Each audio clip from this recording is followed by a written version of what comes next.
ago, just back from our second home in Silicon Valley, I find myself in a church on a beautiful day, in a hive of parents and 6-year-olds, with toothless smiles and very, very vibrant cheeks. And it really, really hit me hard. And I'm thinking, is it really already time to send my daughter Zoe off to school when she was just this little baby in my arms? And it made me realize the importance of time and also in which world Zoe will grow up in. Carried by the digital transformation, we are on our way to create a seamless world which goes from smart cities to smart homes. And technology is our guiding shadow from night to high performance at work. In the future, the mattress will define when it's best for us to wake up and shortcut this dramatic effort in sending a signal to the coffee machine so we have the fresh brewed coffee when we get out of the shower.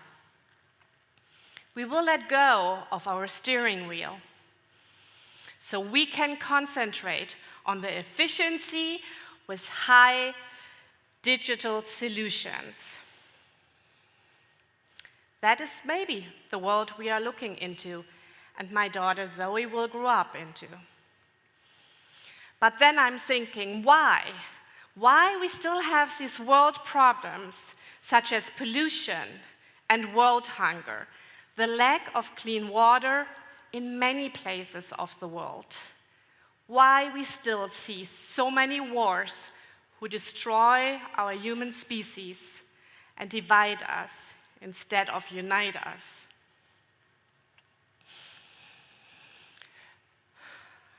The United Nations stated 17 sustainability goals, and we all know there are so many more problems we really had to look at. If we are able to create such a smart world and smart devices, why we can't get a grip on these problems? Today, we already know that 83% of people in the workforce are unhappy. And with robots and artificial intelligence, the prognosis is that in 2025, just 7 years from now, the most common diseases is depression and obesity. I think we can all agree it's time for a new leadership. A leadership who takes responsibility in making the best decisions for the greater good and not just for the personal benefits or the profit they are relying to. Everyone right now is in the hype of startups. They are looking into digitalization and running to the innovation centers such as Silicon Valley. Everyone is talking about new work with Scrum and design thinking and Kanban and open space, and of course, soccer tables and lounge areas. But truly, this is not that new and only replacing an old wording. I'm asking the question, are these methods really creating a new system we so desperately need to tackle the real problems we are facing right now? I agree. We need to embrace an agile mindset, and the new technologies who are available today are amazing, and we have to make them our own. But foremost, we need to start to care again for each other. So, leaders of the future, I hope they see themselves as evolutionary leaders. Leaders who make great decisions in the power centers of boardrooms and governments. So no child ever again needs to face the traumas raised by economic, political, environmental, and religious disasters and can grow up in a world where everyone can thrive in. Nature is extremely smart. We know that. And the proof of the science of biomimicry is showing us that the most advanced form of growth and evolution is actually parental leadership. So why we don't see in our systems a crucial part? We have fathers, we have daughters, and we have cousins. But mothers are missing. And even mothers make every decision out of the core and the knowing of the well-being of this little human being they are responsible for, and the society she will grow up in. Leadership is not a position of power. Leadership is a mindset, and smart solutions and smart choices are made when we connect the rational and the emotions. And for that, we need mothers in every equation and every decision. I think it's great, all these initiatives we are seeing right now to bring more women into the workforce. But it's the wrong discussion. What we see are millennials coming in. And millennial women in these years, very rebellious years, are still driven by an ego. And many times, they are like men just without a penis. But even more, this comparison divides us instead of unites us. And so, we have to shift this discussion and call in leaders who care with respect for each other to create a life where everyone can thrive in. Complexity is not calling for simplicity, and also not just for seamless devices, but for care. And to bring this caring aspect back into the power places where decisions are made, we need mothers. Before I became a mom, yeah, it's my belly, and that was pretty big. Before I became a mom, I was almost 42, I was a manager for a long time in multinational corporations and also running my consulting firm for a while. And I tell you, everything changed. In the first months of pregnancies, I was still high performing. Luckily, the hormones kicked in. I had to throw up 7 months. No fun, but I loved rubbing my belly. But through the years, reality really hit me hard as the hormones left, because I had not one night where I slept through for the first 4 years. It was torture. It was absolutely torture. But this little human being, she was the strongest teacher I can ever have, because she showed me that magic is happening in the moment and that love is all there is. Servant leadership was my daily driver and still is. Clearly, I eat last. Instead of making creativity my 21-day challenge, as my friends do, it's my daily activity for 365 days a year.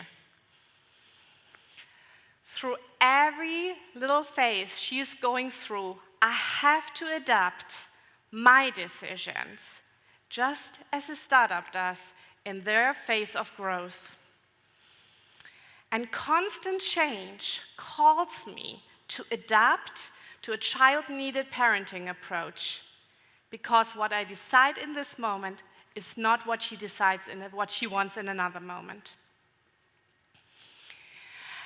Motherhood and parental being is the highest form of leadership school you can go through. You are clearly learning strengths, flexibility, productivity, and also focus. You cannot do it all anymore. You have to set the right priorities with LQ and IQ and EQ. Selflessly, women are well equipped. In the decisions of tomorrow, we need a mothering instinct. And I am not saying we don't need men or women without children. We do. We absolutely do. But mothers are missing. We need the qualities of fathers and daughters and the qualities of a mother and a mothering instinct. I know, because we created many, many smart devices, that we can do this. I know we are able to create a new system. I know we have all the resources at hand to change our power places. We change a matrix which we call success today. I am calling in on every one of you that we together have to bring the mothering aspects back into the decision and the focus we have to tackle all these problems we are changing today. Please find new solutions everywhere you go. Yes, smart devices are amazing and exciting, no question, but for the right decisions. I think collectively we can do this with a systemic and polycentric approach, and of course, a human-centric focus. We can make the Industrial Revolution 4.0 in history known as a revolution of wisdom. So Zoe can grow up in a world which is not just seamlessly driven by artificial intelligence, but also in a healthy world. I'd like to invite you to a little experiment and count in your mind with me from 1 to 10.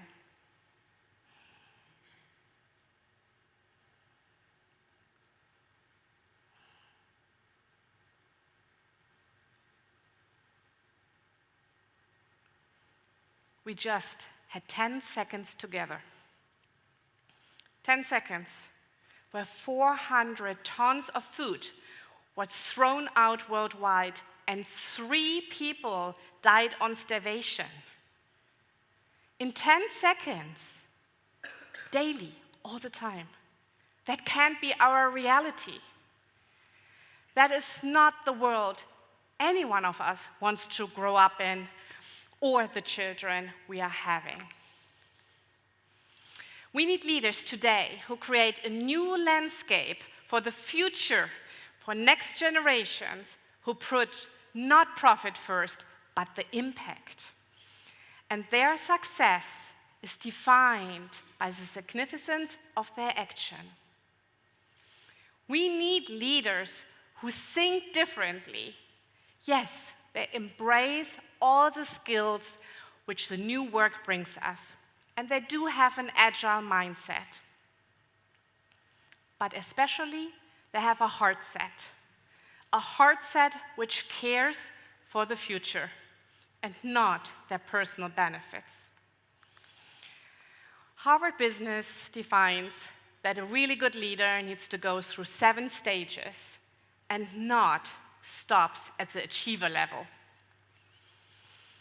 We need leaders who embrace this careship and truly care with love and attention and focus to tackle the right problems.